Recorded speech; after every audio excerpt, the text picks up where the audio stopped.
ਸਤਿ ਸ਼੍ਰੀ ਅਕਾਲ ਜੀ। ਮੇਰਾ ਨਾਮ ਰਾਜਵੀਰ ਹੈ। ਮੈਂ ਹੋਟਲ ਮੈਨੇਜਮੈਂਟ ਦਾ ਕੋਰਸ ਕੀਤਾ ਹੋਇਆ ਸੀ। ਮੈਂ ਨੌਕਰੀ ਦੀ ਭਾਲ ਵਿੱਚ ਇੱਕ ਹੋਟਲ ਵਿੱਚ ਗਿਆ ਤੇ ਉੱਥੇ ਮੈਨੂੰ ਨੌਕਰੀ ਮਿਲ ਗਈ। ਉਹ ਇੱਕ ਬਹੁਤ ਹੀ ਆਲੀਸ਼ਾਨ ਹੋਟਲ ਸੀ। ਉੱਥੋਂ ਦਾ ਸਟਾਫ ਤੇ ਹੋਟਲ ਦਾ ਮਾਲਕ ਬਹੁਤ ਹੀ ਵਧੀਆ ਸੀ। ਪਰ ਉਸ ਹੋਟਲ ਵਿੱਚ ਕੀ ਹੋ ਰਿਹਾ ਸੀ ਇਹ ਕਿਸੇ ਨੂੰ ਨਹੀਂ ਪਤਾ ਸੀ। ਉਸ ਹੋਟਲ ਦਾ ਰਾਜ਼ ਜਦੋਂ ਮੇਰੀਆਂ ਅੱਖਾਂ ਸਾਹਮਣੇ ਆਇਆ ਤਾਂ ਮੈਂ ਹੈਰਾਨ ਰਹਿ ਗਿਆ। ਜਿੱਥੇ ਸ਼ਰੀਫ ਸਾਹੂਕਾਰਾਂ ਦੀਆਂ ਕੁੜੀਆਂ ਨੂੰ ਨੌਕਰੀ ਦਾ ਝਾਂਸਾ ਦੇ ਕੇ ਉਹਨਾਂ ਨਾਲ ਜਿੱਥੇ ਮੈਂ ਨੌਕਰੀ ਕਰਦਾ ਸੀ ਉਹ ਹੋਟਲ ਵਿੱਚ ਇੱਕ ਖੁਫੀਆ ਕਮਰਾ ਸੀ। ਖੁਫੀਆ ਇਸ ਲਈ ਕਹਿ ਰਿਹਾ ਹਾਂ ਕਿਉਂਕਿ ਸਾਡੇ ਵਰਗੇ ਲੋਕਾਂ ਦਾ ਉੱਧਰ ਜਾਣਾ ਮਨ੍ਹਾ ਸੀ। ਜੇਕਰ ਅਸੀਂ ਗਲਤੀ ਨਾਲ ਉੱਧਰ ਚਲੇ ਜਾਂਦੇ ਤਾਂ ਕੋਈ ਨਾ ਕੋਈ ਬੰਦਾ ਸਾਨੂੰ ਵਾਪਸ ਆਉਣ ਦਾ ਇਸ਼ਾਰਾ ਕਰ ਦਿੰਦਾ ਅਤੇ ਦੂਜੀ ਵਾਰ ਉੱਧਰ ਜਾਣ ਤੋਂ ਸਖਤੀ ਨਾਲ ਮਨ੍ਹਾ ਕਰ ਦਿੰਦਾ।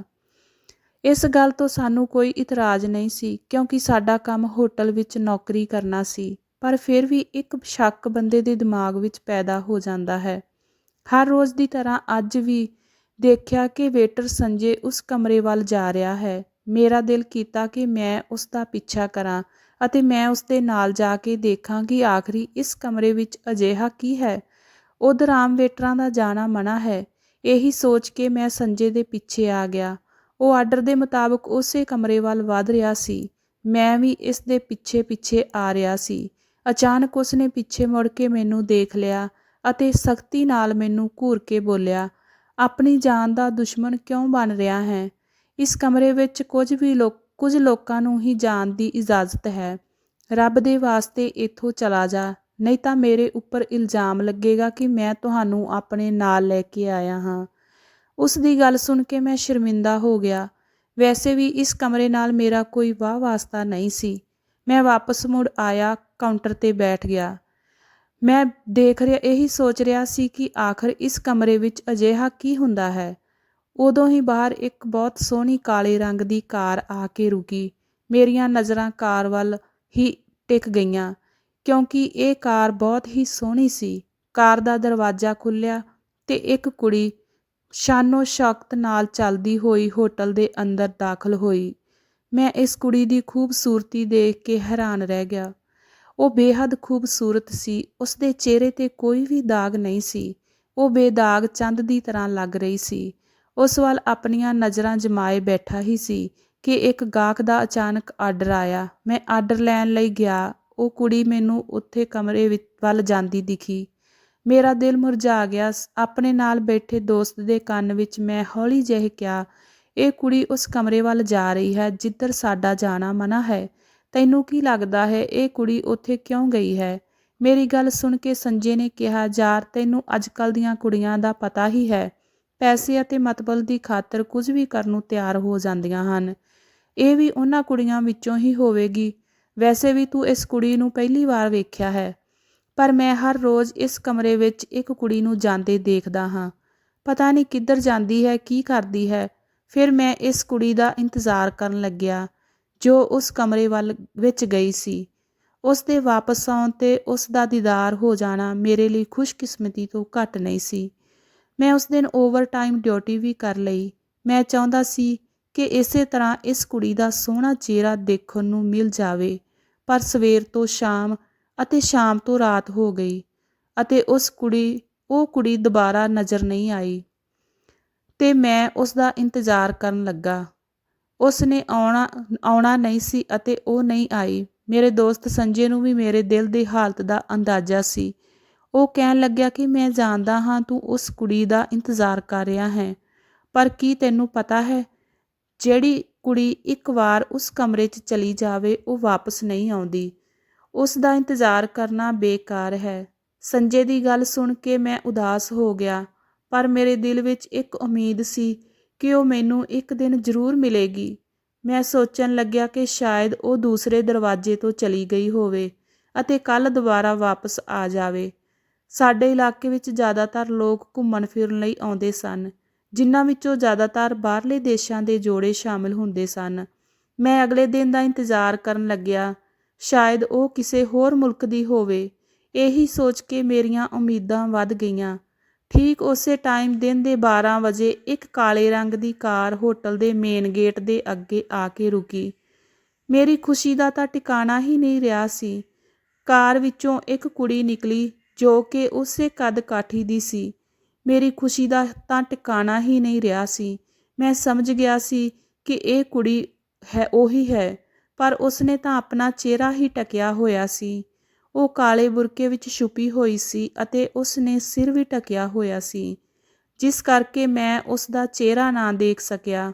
ਪਰ ਦਿਲ ਵਿੱਚ ਖੁਸ਼ੀ ਬਹੁਤ ਸੀ ਕਿ ਉਹ ਕੁੜੀ ਕਿਤੇ ਨਹੀਂ ਗਈ, ਬਲਕਿ ਇਸ ਹੋਟਲ ਵਿੱਚ ਦੁਬਾਰਾ ਆਈ ਹੈ। ਮੈਂ ਸੰਜੇ ਨੂੰ ਵੀ ਉਸ ਵੱਲ ਵੇਖਣ ਲਈ ਕਿਹਾ। ਉਹ ਕਹਿਣ ਲੱਗਿਆ ਕਿ ਤੈਨੂੰ ਗਲਤਫਹਿਮੀ ਹੋਈ ਹੈ, ਇਹ ਕੋਈ ਹੋਰ ਕੁੜੀ ਵੀ ਹੋ ਸਕਦੀ ਹੈ। ਉਸਨੇ ਤਾਂ ਆਪਣਾ ਚਿਹਰਾ ਵੀ ਢੱਕਿਆ ਹੋਇਆ ਹੈ ਅਤੇ ਤੂੰ ਇਸ ਹੋਟਲ ਵਿੱਚ ਆਉਣ ਵਾਲੀਆਂ ਕੁੜੀਆਂ 'ਤੇ ਆਪਣਾ ਦਿਲ ਨਾ ਲਗਾ। ਇੱਥੇ ਤਾਂ ਅਵਾਰਾ ਤੇ ਅਯਾਸ਼ੀ ਕਰਨ ਵਾਲੀਆਂ ਕੁੜੀਆਂ ਆਉਂਦੀਆਂ ਹਨ। ਤੂੰ ਤਾਂ ਇੱਕ ਸ਼ਰੀਫ ਘਰ ਦਾ ਮੁੰਡਾ ਹੈ। ਸੰਜੇ ਦੀਆਂ ਗੱਲਾਂ ਮੈਨੂੰ ਚੁੱਭ ਰਹੀਆਂ ਸਨ, ਪਰ ਉਹ ਠੀਕ ਕਹਿੰਦਾ ਸੀ। ਭਲਾ ਇੱਕ ਹੋਟਲ ਦੇ ਕਮਰੇ ਵਿੱਚ ਇੱਕ ਇਕੱਲੀ ਕੁੜੀ ਦਾ ਕੀ ਕੰਮ ਹੈ? ਮੈਂ ਉਸ ਕੁੜੀ ਨੂੰ ਵੇਖਣਾ ਚਾਹੁੰਦਾ ਸੀ। ਜਦੋਂ ਅੰਦਰ ਵੱਲ ਜਾਣ ਲੱਗੀ, ਮੈਂ ਉਸ ਦਾ ਪਿੱਛਾ ਕੀਤਾ, ਪਰ ਨਹੀਂ, ਕਿਹੜੀ ਚੀਜ਼ ਮੈਨੂੰ ਉਸ ਵੱਲ ਖਿੱਚ ਰਹੀ ਸੀ। ਸੰਜੇ ਨੇ ਮੈਨੂੰ ਮਨਾ ਵੀ ਕੀਤਾ ਕਿ ਜੇਕਰ ਤੈਨੂੰ ਮਾਲਕ ਦੇ ਉਸ ਖਾਸ ਵੇਟਰ ਨੇ ਦੇਖ ਲਿਆ ਤਾਂ ਉਹ ਤੇਰੀ ਚੰਗੀ ਤਰ੍ਹਾਂ ਕਲਾਸ ਲਗਾਏਗਾ। ਗੱਡੀ ਵਿੱਚੋਂ ਨਿਕਲਣ ਵਾਲੀਆਂ ਕੁੜੀਆਂ ਨੂੰ ਉਸ ਮੁੰਡੇ ਦੇ ਨਾਲ ਜੇ ਹੀ ਅੰਦਰ ਕਮਰੇ ਤੱਕ ਲੈ ਕੇ ਜਾਂਦਾ ਸੀ। ਪਰ ਉਸ ਦਿਨ ਮੈਥੋਂ ਸਬਰ ਨਹੀਂ ਹੋਇਆ। ਮੈਂ ਉਸ ਕੁੜੀ ਦੇ ਪਿੱਛੇ ਪਿੱਛੇ ਤੁਰ ਪਿਆ। ਮੈਂ ਉਸ ਨਾਲ ਗੱਲ ਕਰਨ ਦੀ ਕੋਸ਼ਿਸ਼ ਕੀਤੀ, ਪਰ ਉਹ ਰੋਜ਼ ਹੋਰ ਤੇਜ਼-ਤੇਜ਼ ਤੁਰਨ ਲੱਗੀ। ਉਸ ਦਾ ਬੁਰਕਾ ਉਸ ਦੇ ਪੈਰਾਂ ਵਿੱਚ ਫਸ ਰਿਹਾ ਸੀ। ਉਹ ਬਹੁਤ ਪਰੇਸ਼ਾਨ ਲੱਗ ਰਹੀ ਸੀ। ਸ਼ਾਇਦ ਮੇਰਾ ਬੁਲਾਉਣਾ ਉਸ ਨੂੰ ਚੰਗਾ ਨਹੀਂ ਲੱਗਿਆ, ਪਰ ਮੇਰਾ ਦਿਲ ਕਹਿ ਰਿਹਾ ਸੀ ਕਿ ਇਹ ਉਹੀ ਕੁੜੀ ਹੈ। ਮੈਂ ਅੱਗੇ ਵੱਧ ਕੇ ਉਸ ਦਾ ਰਸਤਾ ਰੋਕ ਲਿਆ, ਪਰ ਇਹ ਦੇਖ ਕੇ ਮੇਰੀਆਂ ਅੱਖਾਂ ਫਟੀਆਂ ਰਹਿ ਗਈਆਂ, ਕਿਉਂਕਿ ਇਹ ਉਹ ਕੁੜੀ ਨਹੀਂ ਸੀ, ਸਗੋਂ ਮੇਰੀ ਆਪਣੀ ਸਕੀ ਭੈਣ ਸੀ। ਤੂੰ ਇੱਥੇ ਕਿਵੇਂ ਆਈ? ਮੈਂ ਉਸ ਨੂੰ ਹੈਰਾਨੀ ਨਾਲ ਪੁੱਛਿਆ। ਉਸਨੇ ਮੇਰੀ ਗੱਲ ਦਾ ਕੋਈ ਜਵਾਬ ਨਹੀਂ ਦਿੱਤਾ। ਉਸੇ ਸਮੇਂ ਉੱਥੇ ਮਾਲਕ ਦਾ ਖਾਸ ਵੇਟਰ ਆ ਗਿਆ ਅਤੇ ਮੈਨੂੰ ਗੁੱਸੇ ਭਰੀਆਂ ਨਜ਼ਰਾਂ ਨਾਲ ਵੇਖ ਕੇ ਬੋਲਿਆ, ਤੂੰ ਕੀ ਕਰ ਰਿਹਾ ਹੈ? ਮਾਲਕ ਨੂੰ ਤੇਰੀ ਸ਼ਿਕਾਇਤ ਕਰਾਂਗਾ। ਅੱਜ ਕੱਲ੍ਹ ਤੂੰ ਇਸ ਕਮਰੇ ਕੋਲ ਕੁਝ ਜ਼ਿਆਦਾ ਹੀ ਮੰਡਰਾਉਣ ਲੱਗ ਪਿਆ ਹੈ। ਤੇਰਾ ਇਲਾਜ ਕਰਨਾ ਪਵੇਗਾ। ਉਸਨੇ ਮੈਨੂੰ ਆਕੜ ਦਿਖਾਈ, ਪਰ ਮੈਨੂੰ ਕੋਈ ਫਰਕ ਨਹੀਂ ਪਿਆ, ਕਿਉਂਕਿ ਮੇਰੀ ਆਪਣੀ ਸਕੀ ਭੈਣ ਅੱਜ ਉਸ ਕਮਰੇ ਵੱਲ ਜਾ ਰਹੀ ਸੀ। ਮੈਥੋਂ ਸਬਰ ਨਹੀਂ ਹੋ ਰਿਹਾ ਸੀ। ਮੈਂ ਉਸ ਕਮਰੇ ਵਿੱਚੋਂ ਆਪਣੀ ਭੈਣ ਨੂੰ ਖਿੱਚ ਕੇ ਬਾਹਰ ਲੈ ਕੇ ਆਉਣਾ ਚਾਹੁੰਦਾ ਸੀ, ਕਿਉਂਕਿ ਜੋ ਵੀ ਕੁੜੀ ਇਸ ਕਮਰੇ ਵਿੱਚ ਗਈ ਉਹ ਅੱਜ ਤੱਕ ਵਾਪਸ ਨਹੀਂ ਆਈ। ਪਰ ਮੈਂ ਕਿਸੇ ਨੂੰ ਦੱਸ ਵੀ ਨਹੀਂ ਸਕਦਾ ਸੀ ਕਿ ਮੇਰੀ ਭੈਣ ਇਸ ਹੋਟਲ ਦੇ ਉਸ ਖੁਫੀਆ ਕਮਰੇ ਵਿੱਚ ਗਈ ਹੈ। ਆਖਿਰ ਇਹ ਮੇਰੀ ਇੱਜ਼ਤ ਦਾ ਸਵਾਲ ਸੀ। ਮੈਂ ਕਿਸੇ ਤੋਂ ਮਦਦ ਵੀ ਨਹੀਂ ਮੰਗ ਸਕਦਾ ਸੀ। ਮੈਂ ਸਿਰ ਝੁਕਾ ਕੇ ਉੱਥੋਂ ਵਾਪਸ ਆ ਗਿਆ, ਕਿਉਂਕਿ ਉਸ ਸਮੇਂ ਸਿਕਿਉਰਿਟੀ ਗਾਰਡ ਉੱਥੇ ਖੜਾ ਮੈਨੂੰ ਵੇਖ ਰਿਹਾ ਸੀ। ਹੋਟਲ ਦੀ ਇੰਨੀ ਵੱਡੀ ਮੈਨੇਜਮੈਂਟ ਨਾਲ ਪੰਗਾ ਲੈਣਾ ਮੇਰੇ ਵੱਸ ਦੀ ਗੱਲ ਨਹੀਂ ਸੀ। ਫਿਰ ਮੈਂ ਚੁੱਪਚਾਪ ਕਾਊਂਟਰ 'ਤੇ ਵਾਪਸ ਸੰਜੇ ਕੋਲ ਆ ਕੇ ਬੈਠ ਗਿਆ। ਸੰਜੇ ਨੇ ਕਿਹਾ, ਹੋ ਗਏ ਦਰਸ਼ਨ ਭਾਬੀ ਦੇ? ਮੇਰੇ ਕੋਲ ਕੋਈ ਜਵਾਬ ਨਹੀਂ ਸੀ। ਨਹੀਂ ਯਾਰ, ਇੱਕ ਬਹੁਤ ਵੱਡੀ ਦਿੱਕਤ ਹੋ ਗਈ ਹੈ। ਮੈਂ ਸੰਜੇ ਨੂੰ ਸਾਰੀ ਕਹਾਣੀ ਦੱਸਣ ਦਾ ਫੈਸਲਾ ਕੀਤਾ, ਕਿਉਂਕਿ ਸੰਜੇ ਨੂੰ ਦੱਸਿਆਂ ਬਗੈਰ ਭੈਣ ਨੂੰ ਬਚਾਉਣ ਦਾ ਹੋਰ ਕੋਈ ਰਸਤਾ ਨਹੀਂ ਸੀ। ਸੰਜੇ ਹੀ ਸੀ ਜੋ ਮੇਰੀ ਮਦਦ ਕਰ ਸਕਦਾ ਸੀ। ਉਹ ਕਮਰਾ ਜਿੱਥੇ ਮੇਰੀ ਭੈਣ ਗਈ ਸੀ, ਉਸ ਦੇ ਬਾਰੇ ਵਿੱਚ ਕਿਸੇ ਵੀ ਵੇਟਰ ਦੀ ਚੰਗੀ ਰਾਏ ਨਹੀਂ ਸੀ। ਮੈਨੂੰ ਘਬਰਾਹਟ ਹੋ ਰਹੀ ਸੀ ਆਪਣੀ ਭੈਣ ਬਾਰੇ ਸੋਚ ਕੇ। ਮੇਰਾ ਮਨ ਬੇਚੈਨ ਹੋ ਰਿਹਾ ਸੀ। ਆਖਰ ਉਸ ਬੰਦ ਕਮਰੇ ਵਿੱਚ ਮੇਰੀ ਭੈਣ ਨਾਲ ਕੀ ਹੋ ਰਿਹਾ ਹੋਵੇਗਾ? ਥੋੜ੍ਹੀ ਦੇਰ ਬਾਅਦ ਸੰਜੇ ਨੇ ਮਾਲਕ ਦੇ ਉਸ ਖਾਸ ਵੇਟਰ ਨੂੰ ਪਤਾ ਨਹੀਂ ਕੀ ਕਿਹਾ ਕਿ ਉਸ ਨੂੰ ਤਰਸ ਆ ਗਿਆ। ਸ਼ਾਇਦ ਉਹ ਵੀ ਧੀਆਂ ਭੈਣਾਂ ਵਾਲਾ ਸੀ, ਇਸ ਲਈ ਮੇਰੀ ਮਜਬੂਰੀ ਸਮਝ ਗਿਆ ਸੀ। ਪਰ ਅਸੀਂ ਸਭ ਉੱਥੇ ਵੇਟਰ ਸੀ, ਇੱਕ ਹੱਦ ਤੋਂ ਜ਼ਿਆਦਾ ਇੱਕ ਦੂਜੇ ਦੀ ਮਦਦ ਵੀ ਨਹੀਂ ਕਰ ਸਕਦੇ ਸੀ। ਉਸਨੇ ਮੈਨੂੰ ਇਜਾਜ਼ਤ ਤਾਂ ਦੇ ਦਿੱਤੀ ਸੀ, ਪਰ ਸਿਰਫ ਅਤੇ ਸਿਰਫ ਮੇਰੇ ਆਪਣੇ ਰਿਸਕ 'ਤੇ। ਮੈਂ ਫੌਰਨ ਉਸ ਕਮਰੇ ਵੱਲ ਵਧਿਆ। ਮੇਰੇ ਖਿਆਲ ਨਾਲ ਤਾਂ ਉਸ ਕਮਰੇ ਨੂੰ ਅੰਦਰ ਤੋਂ ਬੰਦ ਹੋਣਾ ਚਾਹੀਦਾ ਸੀ, ਪਰ ਮੈਂ ਜਿਵੇਂ ਹੀ ਚਾਬੀ ਘੁਮਾਈ ਤਾਂ ਦੇਖਿਆ ਕਿ ਕਮਰੇ ਦਾ ਦਰਵਾਜ਼ਾ ਆਸਾਨੀ ਨਾਲ ਖੁੱਲ੍ਹ ਗਿਆ। ਪਰ ਜ਼ੋਰ ਨਾਲ ਧੜਕਦੇ ਹੋਏ ਦਿਲ ਨਾਲ ਜਿਵੇਂ ਹੀ ਮੈਂ ਕਮਰੇ ਦਾ ਦਰਵਾਜ਼ਾ ਖੋਲ੍ਹਿਆ ਤਾਂ ਦੇਖਿਆ ਕਿ ਕਮਰਾ ਖਾਲੀ ਹੈ। ਕਮਰੇ ਵਿੱਚ ਲੱਗੇ ਹੋਏ ਮਖਮਲੀ ਪਰਦੇ ਸਰ ਕਰ ਰਹੇ ਸੀ ਅਤੇ ਇਸ ਕਮਰੇ ਵਿੱਚ ਕਿਸੇ ਤਰ੍ਹਾਂ ਦੀ ਕੋਈ ਹਰਕਤ ਨਹੀਂ ਸੀ। ਮੈਨੂੰ ਬਹੁਤ ਅਜੀਬ ਲੱਗਿਆ। ਹੁਣ ਇਹ ਤਾਂ ਮੇਰੀ ਭੈਣ ਇਸ ਕਮਰੇ ਵਿੱਚ ਆਈ ਸੀ। ਅਚਾਨਕ ਉਹ ਕਿੱਥੇ ਚਲੀ ਗਈ? ਇਹੀ ਸੋਚ ਕੇ ਮੇਰਾ ਦਿਮਾਗ ਫਟ ਰਿਹਾ ਸੀ। ਮੈਂ ਬਾਥਰੂਮ ਵਿੱਚ ਬੈੱਡ ਦੇ ਨੀਚੇ ਅਤੇ ਕਮਰੇ ਦੀਆਂ ਅਲਮਾਰੀਆਂ ਵੀ ਚੰਗੀ ਤਰ੍ਹਾਂ ਦੇਖੀਆਂ, ਪਰ ਮੇਰੀ ਭੈਣ ਕਿਤੇ ਨਹੀਂ ਸੀ। ਉਹ ਉੱਥੇ ਹੁੰਦੀ ਤਾਂ ਮਿਲਦੀ। ਮੈਨੂੰ ਸਮਝ ਨਹੀਂ ਆ ਰਿਹਾ ਸੀ ਕਿ ਮੈਂ ਕੀ ਕਰਾਂ। ਇੰਨੇ ਵਿੱਚ ਬਾਹਰ ਤੋਂ ਕਿਸੇ ਦੇ ਪੈਰਾਂ ਦੀ ਆਵਾਜ਼ ਆਈ। ਇਹ ਉਹੀ ਮੁੰਡਾ ਸੀ ਜੋ ਮੈਨੂੰ ਬਾਹਰ ਆਉਣ ਦਾ ਇਸ਼ਾਰਾ ਕਰ ਰਿਹਾ ਸੀ। ਮਜਬੂਰਨ ਮੈਂ ਉਸੇ ਕਮਰੇ ਵਿੱਚੋਂ ਬਾਹਰ ਆਇਆ। ਬਾਹਰ ਨਿਕਲਦੇ ਹੀ ਮੈਂ ਉਸ ਮੁੰਡੇ ਨੂੰ ਪੁੱਛਿਆ ਕਿ ਤੂੰ ਇਸ ਕਮਰੇ ਵਿੱਚ ਕੀ ਕਰਨ ਆਉਂਦਾ ਹੈ? ਇਹ ਕਮਰਾ ਤਾਂ ਖਾਲੀ ਹੈ, ਇਸ ਦੇ ਅੰਦਰ ਤਾਂ ਕੋਈ ਨਹੀਂ ਹੈ।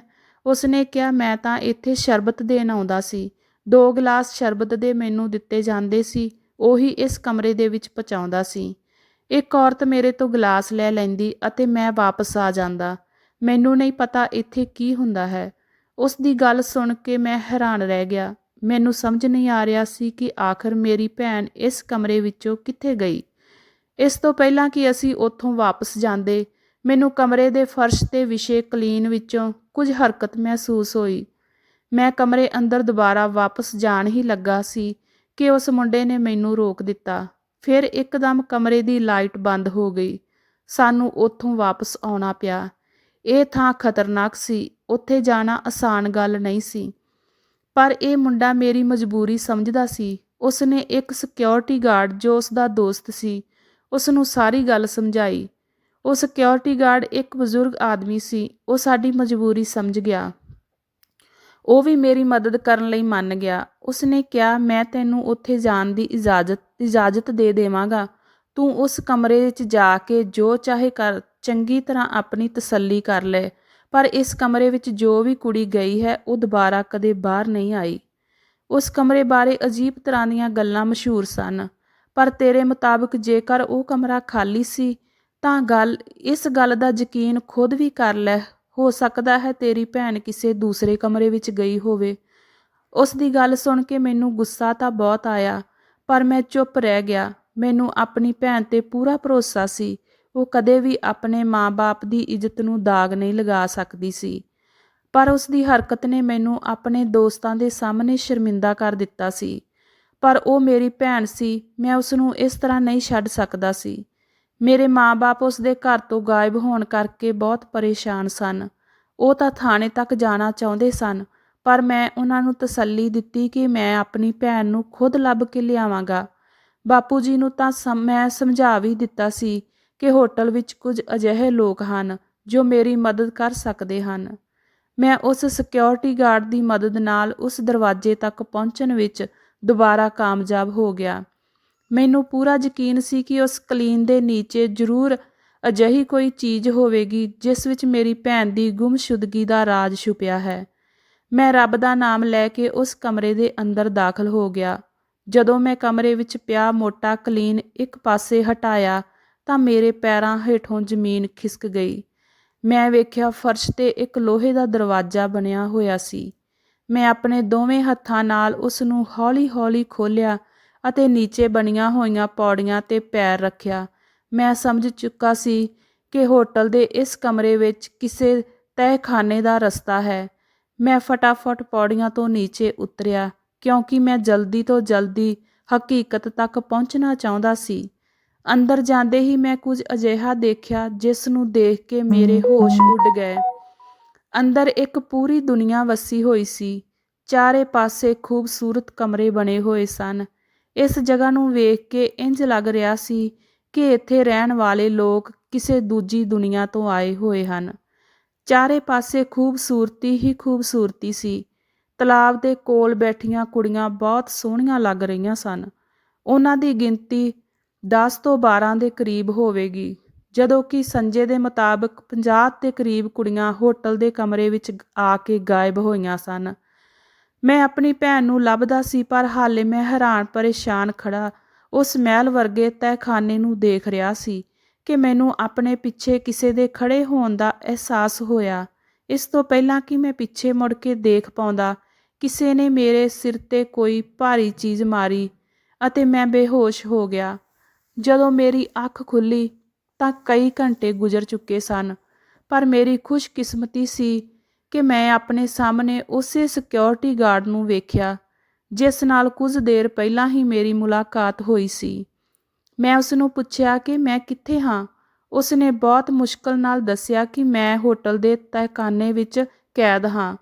ਮੈਂ ਸਿਕਿਉਰਿਟੀ ਦੀ ਨਜ਼ਰ ਵਿੱਚ ਆ ਗਿਆ ਸੀ, ਪਰ ਉਸ ਸਿਕਿਉਰਿਟੀ ਗਾਰਡ ਨੇ ਪਤਾ ਨਹੀਂ ਕਿਵੇਂ ਸਿਕਿਉਰਿਟੀ ਨਾਲ ਗੱਲਬਾਤ ਕਰਕੇ ਮੇਰੇ ਤੱਕ ਪਹੁੰਚ ਕੀਤੀ, ਮੈਨੂੰ ਬਚਾਇਆ, ਮੇਰਾ ਖਿਆਲ ਰੱਖਿਆ ਅਤੇ ਮੈਨੂੰ ਹੋਸ਼ ਲਿਆਉਣ ਵਿੱਚ ਕੋਸ਼ਿਸ਼ ਕੀਤੀ। ਮੈਂ ਉਸ ਦਾ ਸ਼ੁਕਰਗੁਜ਼ਾਰ ਸੀ, ਪਰ ਉਸ ਦੀ ਪਰੇਸ਼ਾਨੀ ਮੈਨੂੰ ਸਾਫ਼ ਨਜ਼ਰ ਆ ਰਹੀ ਸੀ। ਉਸ ਨੇ ਮੈਨੂੰ ਕਿਹਾ, ਪੁੱਤਰ ਜਲਦੀ ਕਰ, ਤੈਨੂੰ ਇੱਥੋਂ ਜਲਦੀ ਜਾਣਾ ਹੋਵੇਗਾ ਕਿਉਂਕਿ ਮੈਂ ਇੱਥੇ ਬੜੀ ਮੁਸ਼ਕਲ ਨਾਲ ਆਇਆ ਹਾਂ। ਨਾ ਸਿਰਫ ਮੇਰੀ ਨੌਕਰੀ ਬਲਕਿ ਮੇਰੀ ਜਾਨ ਨੂੰ ਵੀ ਖਤਰਾ ਹੈ। ਪੁੱਤਰ ਤੂੰ ਆਪਣੀ ਭੈਣ ਦੇ ਪਿੱਛੇ ਇੱਥੇ ਤੱਕ ਆਇਆ ਹੈ, ਇਸ ਲਈ ਮੈਂ ਤੇਰੀ ਮਦਦ ਕੀਤੀ ਹੈ। ਇੱਥੇ ਆਉਣ ਵਾਲੀਆਂ ਕੁੜੀਆਂ ਨੂੰ ਚੰਗੀਆਂ ਕੁੜੀਆਂ ਸਮਝਣ ਦੀ ਗਲਤੀ ਨਾ ਕਰੀ। ਮੈਂ ਇਸ ਖੇਲ ਤੋਂ ਵਾਕਿਫ ਸੀ, ਪਰ ਮੈਂ ਇਹ ਨਹੀਂ ਜਾਣਦਾ ਸੀ ਕਿ ਇੱਥੇ ਕੋਈ ਤਹਿਖਾਨਾ ਬਣਿਆ ਹੋਇਆ ਹੈ ਜਿੱਥੇ ਇਹਨਾਂ ਸਭ ਕੁੜੀਆਂ ਨੂੰ ਕੈਦ ਕੀਤਾ ਗਿਆ ਹੈ ਅਤੇ ਇਸ ਹੋਟਲ ਦਾ ਮਾਲਕ ਇਹਨਾਂ ਨੂੰ ਆਪਣੇ ਮਕਸਦ ਲਈ ਇਸਤੇਮਾਲ ਕਰਦਾ ਹੈ। ਮੈਂ ਤਾਂ ਤੇਰੀ ਭੈਣ ਨੂੰ ਪਛਾਣਦਾ ਵੀ ਨਹੀਂ ਹਾਂ। ਤੈਨੂੰ ਆਪ ਉਹਨਾਂ ਕੁੜੀਆਂ ਵਿੱਚੋਂ ਆਪਣੀ ਭੈਣ ਦੀ ਤਲਾਸ਼ ਕਰਨੀ ਹੋਵੇਗੀ। ਇਸ ਤੋਂ ਬਾਅਦ ਮੈਂ ਤੈਨੂੰ ਇੱਕ ਰਸਤਾ ਦੱਸਾਂਗਾ ਜਿਸ ਵਿੱਚੋਂ ਹੁਣ ਤੂੰ ਇਸ ਤਹਿਖਾਨੇ ਵਿੱਚੋਂ ਬਾਹਰ ਨਿਕਲ ਜਾਵੇਂਗਾ। ਪਰ ਧਿਆਨ ਰਹੇ, ਕੋਈ ਚਲਾਕੀ ਕਰਨ ਦੀ ਕੋਸ਼ਿਸ਼ ਨਾ ਕਰੀ। ਸਿਰਫ ਆਪਣੀ ਭੈਣ ਨੂੰ ਇੱਥੋਂ ਲੈ ਕੇ ਜਾਈਂ। ਕਿਸੇ ਨਾਲ ਫਾਲਤੂ ਗੱਲ ਨਾ ਕਰੀ ਅਤੇ ਨਾ ਹੀ ਇੱਥੇ ਕੋਈ ਚੀਜ਼ ਚੁੱਕੀ। ਮੈਂ ਤੇਰੇ ਲਈ ਸਭ ਇੰਤਜ਼ਾਮ ਕਰ ਦੇਵਾਂਗਾ। ਉਸ ਨੇ ਕਿਹਾ, ਜਲਦੀ ਤੋਂ ਜਲਦੀ ਜਾ ਕੇ ਆਪਣੀ ਭੈਣ ਨੂੰ ਲੱਭ। ਮੈਂ ਉੱਥੋਂ ਉੱਠ ਕੇ ਦੂਜੇ ਕਮਰੇ ਵਿੱਚ ਆ ਗਿਆ ਜੋ ਖੁੱਲ੍ਹੇ ਵੱਡੇ ਹਾਲ ਵਰਗਾ ਸੀ। ਮੇਰੀ ਨਜ਼ਰ ਉਸ ਕੁੜੀ 'ਤੇ ਪਈ ਜੋ ਮਾਸੂਮ ਜਿਹਾ ਚਿਹਰਾ ਬਣਾਏ ਉਹਨਾਂ ਸਭ ਕੁੜੀਆਂ ਤੋਂ ਅਲੱਗ ਹੀ ਨਜ਼ਰ ਆ ਰਹੀ ਸੀ। ਮੈਂ ਆਪਣੀ ਭੈਣ ਨੂੰ ਲੱਭਣਾ ਸੀ, ਪਰ ਮੈਨੂੰ ਇਸ 'ਤੇ ਜ਼ਰੂਰਤ ਨਹੀਂ ਪਈ। ਮੇਰੀ ਭੈਣ ਕਿਸੇ ਅੰਦਰ ਵਾਲੇ ਕਮਰੇ ਵਿੱਚੋਂ ਭੱਜਦੀ ਹੋਈ ਆਈ ਅਤੇ ਮੈਨੂੰ ਲਿਪਟ ਕੇ ਰੋਣ ਲੱਗੀ। ਆਪਣੀ ਭੈਣ ਦੀ ਅਜਿਹੀ ਹਾਲਤ ਦੇਖ ਕੇ ਮੇਰਾ ਸਿਰ ਸ਼ਰਮ ਨਾਲ ਝੁਕ ਗਿਆ ਅਤੇ ਬਿਨਾਂ ਕੋਈ ਉਸ ਨੂੰ ਗੱਲ ਕੀਤੇ ਉਸ ਨੂੰ ਬਾਹਰ ਲੈ ਆਇਆ ਅਤੇ ਸਿਕਿਉਰਿਟੀ ਗਾਰਡ ਦੇ ਦੱਸੇ ਹੋਏ ਰਸਤੇ 'ਤੇ ਆਪਣੀ ਭੈਣ ਨੂੰ ਲੈ ਕੇ ਬਾਹਰ ਨਿਕਲ ਗਿਆ। ਮੈਨੂੰ ਉਸ ਕੁੜੀ ਦਾ ਖਿਆਲ ਹਾਲੇ ਵੀ ਸਤਾ ਰਿਹਾ ਸੀ। ਮੈਂ ਉਸ ਨੂੰ ਇਸ ਨਰਕ ਵਿੱਚੋਂ ਕੱਢਣਾ ਚਾਹੁੰਦਾ ਸੀ। ਸੱਚ ਪੁੱਛੋ ਤਾਂ ਮੇਰੀ ਪਹਿਲੀ ਨਜ਼ਰ ਉਸੇ ਕੁੜੀ ਉੱਤੇ ਪਈ ਸੀ, ਪਰ ਮੈਨੂੰ ਆਪਣੀ ਭੈਣ ਦੀ ਇੱਜ਼ਤ ਪਿਆਰੀ ਸੀ, ਇਸ ਲਈ ਸਭ ਤੋਂ ਪਹਿਲਾਂ ਮੈਂ ਆਪਣੀ ਭੈਣ ਨੂੰ ਹੀ ਉੱਥੋਂ ਬਾਹਰ ਲੈ ਕੇ ਆਇਆ। ਮੇਰੀ ਭੈਣ ਮੇਰੇ ਤੋਂ ਮਾਫ਼ੀ ਮੰਗਣ ਲੱਗੀ। ਮੈਂ ਉਸ ਦੀ ਕਿਸੇ ਗੱਲ ਉੱਪਰ ਧਿਆਨ ਨਾ ਦਿੱਤਾ, ਬਸ ਉਸ ਨੂੰ ਫਟਾਫਟ ਗੱਡੀ ਵਿੱਚ ਬਿਠਾਇਆ ਅਤੇ ਉਸ ਨੂੰ ਘਰ ਲੈ ਆਇਆ। ਘਰ ਪਹੁੰਚ ਕੇ ਮੈਂ ਘਸੀਟਦੇ ਹੋਏ ਉਸ ਨੂੰ ਗੱਡੀ ਵਿੱਚੋਂ ਬਾਹਰ ਕੱਢਿਆ ਅਤੇ ਮਾਂ-ਬਾਪ ਦੇ ਸਾਹਮਣੇ ਕਿਸੇ ਮੁਜਰਮ ਦੀ ਤਰ੍ਹਾਂ ਪੇਸ਼ ਕੀਤਾ। ਉਹ ਵੀ ਡਰ ਦੇ ਮਾਰੇ ਕੰਬ ਰਹੀ ਸੀ। ਉਸ ਨੇ ਦੱਸਿਆ ਕਿ ਉਹ ਉੱਥੇ ਕਿਸੇ ਨੂੰ ਮਿਲਣ ਨਹੀਂ, ਬਲਕਿ ਨੌਕਰੀ ਦੀ ਤਲਾਸ਼ ਵਿੱਚ ਗਈ ਸੀ, ਜਿਸ ਦੇ ਬਾਰੇ ਵਿੱਚ ਦੱਸਿਆ ਜਾ ਰਿਹਾ ਸੀ ਕਿ ਤਨਖਾਹ ਬਹੁਤ ਜ਼ਿਆਦਾ ਹੈ। ਮੇਰੀ ਭੈਣ ਮੇਰੀ ਮਦਦ ਕਰਨਾ ਚਾਹੁੰਦੀ ਸੀ, ਮੇਰਾ ਬੋਝ ਘੱਟ ਕਰਨਾ ਚਾਹੁੰਦੀ ਸੀ, ਇਸ ਕਰਕੇ ਉਸ ਨੇ ਇਹ ਕਦਮ ਚੁੱਕਿਆ। ਉਸ ਨੂੰ ਕੀ ਪਤਾ ਸੀ ਕਿ ਮੈਂ ਇਸ ਹੋਟਲ ਵਿੱਚ ਪਹਿਲਾਂ ਤੋਂ ਹੀ ਨੌਕਰੀ ਕਰਦਾ ਹਾਂ। ਇਸ ਲਈ ਉਸ ਨੂੰ ਇੱਥੋਂ ਦੇ ਲੋਕਾਂ 'ਤੇ ਭਰੋਸਾ ਸੀ, ਕਿਉਂਕਿ ਮੈਂ ਘਰ ਵਿੱਚ ਆਪਣੇ ਬੌਸ ਅਤੇ ਮੈਨੇਜਮੈਂਟ ਦੀ ਹਮੇਸ਼ਾ ਤਾਰੀਫ ਕਰਿਆ ਕਰਦਾ ਸੀ। ਉਹ ਮੈਨੂੰ ਬਿਨਾਂ ਦੱਸੇ ਆਪਣੀ ਨੌਕਰੀ ਦਾ ਸਰਪ੍ਰਾਈਜ਼ ਦੇਣਾ ਚਾਹੁੰਦੀ ਸੀ, ਪਰ ਮੇਰੀ ਭੈਣ ਨੂੰ ਸ਼ਾਇਦ ਇਸ ਜ਼ਾਲਿਮ ਜ਼ਮਾਨੇ ਦਾ ਨਹੀਂ ਪਤਾ ਸੀ। ਇਹ ਜ਼ਰੂਰੀ ਨਹੀਂ ਹੈ ਕਿ ਹਰ ਚੰਗਾ ਦਿਖਣ ਵਾਲਾ ਇਨਸਾਨ ਅੰਦਰ ਤੋਂ ਵੀ ਚੰਗਾ ਹੀ ਹੋਵੇ। ਉਸ ਦੇ ਕਈ ਰੰਗ ਹੋ ਸਕਦੇ ਹਨ। ਅਸੀਂ ਸਭ ਸ਼ੁਕਰਗੁਜ਼ਾਰ ਸੀ ਕਿ ਮੇਰੀ ਭੈਣ ਇੱਕ ਬੜੇ ਹਾਦਸੇ ਦਾ ਸ਼ਿਕਾਰ ਹੋਣ ਤੋਂ ਬਚ ਗਈ ਸੀ। ਮੈਂ ਸੰਜੇ ਅਤੇ ਉਸ ਦੇ ਦੋਸਤ ਅਤੇ ਸਿਕਿਉਰਿਟੀ ਗਾਰਡ ਨਾਲ ਦੁਬਾਰਾ ਗੱਲ ਕੀਤੀ ਅਤੇ ਇਸ ਖੁਫੀਆ ਤਹਿਖਾਨੇ ਨੂੰ ਪੁਲਿਸ ਦੀ ਮਦਦ ਨਾਲ ਉਹਨਾਂ ਗੁਨਾਹਾਂ ਅਤੇ ਬੁਰਾਈਆਂ ਦਾ ਅੱਡਾ ਬਣਨ ਤੋਂ ਰੋਕਿਆ ਜਾਵੇ, ਪਰ ਉਸ ਨੇ ਮੈਨੂੰ ਇਹ ਕਹਿ ਕੇ ਚੁੱਪ ਕਰਵਾ ਦਿੱਤਾ ਕਿ ਇਸ ਦੇਸ਼ ਵਿੱਚ ਇਨਸਾਫ ਵੀ ਵਿਕਿਆ ਹੋਇਆ ਹੈ। ਜੇਕਰ ਤੂੰ ਇਹ ਕੋਸ਼ਿਸ਼ ਕਰੇਗਾ ਤਾਂ ਆਪਣੀ ਜਾਨ ਤੋਂ ਵੀ ਜਾਏਗਾ। ਜੋ ਹੋਇਆ ਉਸ ਨੂੰ ਭੁੱਲ ਜਾ। ਪਰ ਮੈਂ ਅੱਜ ਤੱਕ ਉਸ ਕੁੜੀ ਦਾ ਚਿਹਰਾ ਨਹੀਂ ਭੁੱਲ ਸਕਿਆ ਜਿਸ ਨੂੰ ਮੈਂ ਪਹਿਲੇ ਦਿਨ ਉਸ ਹੋਟਲ ਦੇ ਦਰਵਾਜ਼ੇ ਅੰਦਰ ਆਉਂਦੇ ਦੇਖਿਆ ਸੀ। ਮੈਂ ਆਪਣੀ ਭੈਣ ਦੀ ਇੱਜ਼ਤ ਤਾਂ ਬਚਾ ਲਈ, ਪਰ ਆਪਣਾ ਪਿਆਰ ਹਾਰ ਕੇ ਹਮੇਸ਼ਾ ਲਈ ਖੁਦ ਨੂੰ ਹਾਰਿਆ ਹੋਇਆ ਮਹਿਸੂਸ ਕਰ ਰਿਹਾ ਹਾਂ ਅਤੇ ਅੱਜ ਵੀ ਮੈਂ ਆਪਣੇ ਆਪ ਨੂੰ ਉਸ ਕੁੜੀ ਦਾ ਗੁਨਾਹਗਾਰ ਸਮਝਦਾ ਹਾਂ। ਤਾਂ ਦੋਸਤੋ, ਇਹ ਸੀ ਸਾਡੀ ਅੱਜ ਦੀ ਕਹਾਣੀ। ਉਮੀਦ ਕਰਦੀ ਹਾਂ ਤੁਹਾਨੂੰ ਪਸੰਦ ਆਈ ਹੋਵੇਗੀ। ਤੁਹਾਡਾ ਕੀ ਕਹਿਣਾ ਹੈ ਇਸ ਕਹਾਣੀ ਬਾਰੇ ਕਮੈਂਟ ਕਰਕੇ ਸਾਨੂੰ ਜ਼ਰੂਰ ਦੱਸਿਓ। ਕਹਾਣੀ ਨੂੰ ਲਾਈਕ ਅਤੇ ਚੈਨਲ ਨੂੰ ਸਬਸਕ੍ਰਾਈਬ ਕਰਨਾ ਕਦੇ ਨਾ ਭੁੱਲਿਓ ਤਾਂ ਜੋ ਸਾਡੀ ਆਉਣ ਵਾਲੀ ਹਰ ਇੱਕ ਕਹਾਣੀ ਤੁਹਾਡੇ ਤੱਕ ਪਹੁੰਚ ਸਕੇ। ਕਹਾਣੀ ਸੁਣ ਲਈ ਤੁਹਾਡਾ ਬਹੁਤ ਬਹੁਤ ਧੰਨਵਾਦ।